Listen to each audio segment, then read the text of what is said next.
इसे कहते हैं myocardial infarction, death of the heart muscle. Cerebral infarct यानी death of the brain tissue, वैसे ही कहते हैं किडनी इंफ्राक्ट यानी death of the kidney tissue. ये 3 ऐसे होते हैं वाइटल ऑर्गन्स। तो अब अभी कभी इंसान जब गिर जाता है तो कुदरत आपकी मदद करती है गिरा के। क्यों? आपका जो ब्लड प्रेशर है अगेंस्ट ग्रेविटी पंप होता है। आपके जो है ब्लड प्रेशर 120 रहा तो आप अगेंस्ट ग्रेविटी पंप करके जो है इसको डाल रहे हैं, आपके हेड को दे रहे हैं। जैसा कि इसकी मिसाल है, अगर आपके पास लाइट बंद हो जाए और आपका पानी की मोटर चल रही है तो वो बंद हो जाएगी, ऊपर पानी नहीं जाएगा। ग्राउंड लेवल पे खोलेंगे तो पानी आ जाएगा। वैसी ही अगर आपका ब्लड प्रेशर गिर जाता है तो ब्लड इधर नहीं जाएगा, सडन आपको बेहोशी तारी होगी, आप गिर जाएंगे।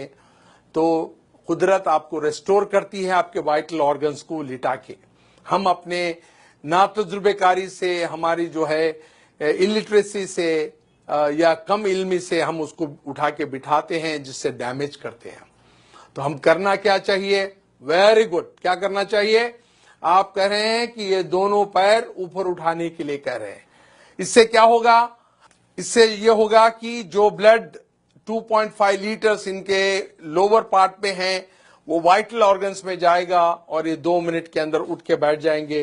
एक छोटी सी टेक्निक मालूम होने से आप कभी भी कोई आदमी लेट जाता है, गिर जो है बेहोश हो जाता है, तो आप उनके पैर दोनों ऊपर उठाना चाहिए। जो 2.5 लीटर ब्लड आपके पैर में है वो सिर के तरफ जाएगा, नॉन वाइटल ऑर्गन से वाइटल ऑर्गन्स को ब्लड जाएगा, वो 2 मिनट में उठ जाएगा इंसान। और जब कोई बेहोश होता है तो ये हमारी जो टंग होती है, जबान होती है, वो पीछे जाके सांस की नाली को पैक कर देती है।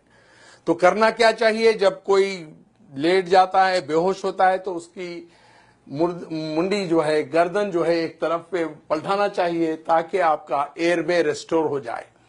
तो ये इतनी छोटी टेक्निक है, जब भी कोई आदमी ऐसा लेट जाता है, बेहोश हो जाता है, गिर जाता है, उसको लिटा के एक तरफ उसका जो है चेहरा करके ये एयरवे को रेस्टोर करना होता है। सेकंड होता है उसके जो पैर है उसको ऊपर उठाने से 2.5 लीटर जो ब्लड है नॉन वाइटल ऑर्गन से वाइटल ऑर्गन्स पे आएगा और एकदम उठ जाएगा। मैं आपको चंद मिसालें ऐसी दूंगा कि एक बार फ्लाइट में एक मेरे स्टूडेंट चल रहे थे जो मेरे से ट्रेनिंग लिए हुए थे, और उसी फ्लाइट में एक बूढ़े आदमी गिर गए बेहोश होके। तो फ्लाइट अटेंडेंट जो थी, एयर होस्टेस, उसने ऐलान किया कि is there any doctor in the flight who can revive this patient. तो देयर वाज नो डॉक्टर, पर ये जो आदमी थे डॉक्टर नहीं थे, मगर वो मेरा लेक्चर अटेंड किए हुए थे। उन्होंने कहा कि even though I am not a doctor I can revive this patient. उसने उसको अलाउ नहीं किया।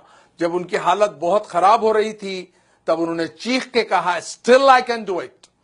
देन उनको जो अलाउ किया, उन्होंने उनका जो फेस है एक तरफ टर्न किया, जिसकी वजह से एयरवे रेस्टोर हो गया, और उनके दोनों पैर उठाए जिसमें 2.5 लीटर ब्लड था वो उनके वाइटल ऑर्गन्स को गया।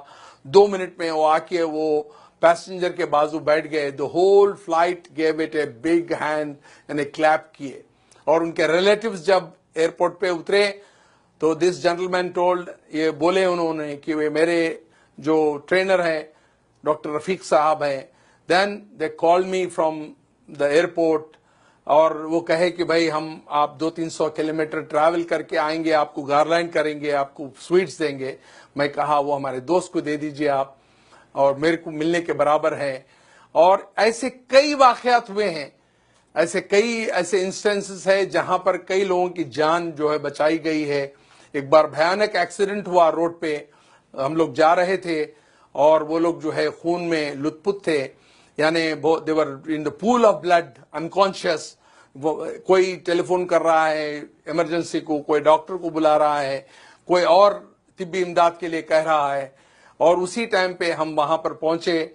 मैंने ये छोटी सी टेक्निक अपनाई, उनका चेहरा एक तरफ किया और फिर पैर ऊपर उठाते वो 2 मिनट में उठ के बैठ गए। The whole crowd gave it a big clapping hand to me. तो ये छोटी सी टेक्निक है जिसके वजह से आप पब्लिक प्लेसेस पे, रेलवे स्टेशन पे, एयरपोर्ट्स पे, बड़े क्राउडेड प्लेसेस पे, स्कूल्स पे, कॉलेजेस पे, रोड साइड पे आप ये टेक्निक अपनाने से किसी की जान बचा सकते हैं। मैं समझता हूं सामीन, आप आज जो ये ब्यूटीफुल ऑडिटोरियम में बैठे हुए हैं, you got enlightened by this small technique, और आप आज एक जान बचाने के काबिल हो सकते हैं। और मैं ये चाहता हूं कि ये टेक्निक्स सारे लोगों को आम करें, आपके दोस्त अहबाब में, आपके रिश्तेदारों में, आपके कलीग्स में, और so that you can save hundreds and hundreds of precious life which are lost due to our ignorance, our illiteracy. Thank you for giving a patient hearing. मैं चाहता हूं कि इसको आम करें आप। Thank you.